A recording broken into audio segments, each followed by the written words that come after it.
भेट्ने छुट्ने र छुट्ने भेट्ने क्रम चलिरहन्छ। कहिले नभेट्ने क्रम पनि चलिरहन्छ। तर सधैँ भेट भइरहने क्रम सधैँ चलिरहँदैन। यहाँ प्रत्येक दिन नयाँ मानिस थपिन्छन्।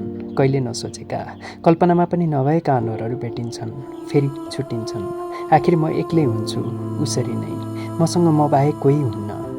म जहाँ गए पनि, जहाँ भए पनि मैले भेटिरहने मान्छे छ एकजना, जो सधैँ मसँग हुन्छ। जहाँ गए पनि म उसलाई भेटिरहन्छु। लाग्छ ऊ संसारको कुना कुनामा सर्वव्यापी छ। जहाँ गए पनि म उसलाई पाउँछु। चारधाम जाँदा पनि म उसैसँग हुन्छु। सपनामा पनि म उसैसँग सपना देखिरहेको हुन्छु। विपनामा पनि उसैसँग विपना बगिरहेको हुन्छु। उसैसँग सुत्छु, उसैसँग उठ्छु, सधैँ सधैँ। रुँदा उसैसँग रुन्छु, हाँस्दा उसैसँग हाँस्छु। कुरा गर्दा पनि उसैसँग कुरा गर्छु। आजसम्म एक पल पनि उसँग छुटिएको छैन। त्यो मान्छे हो स्वयं म।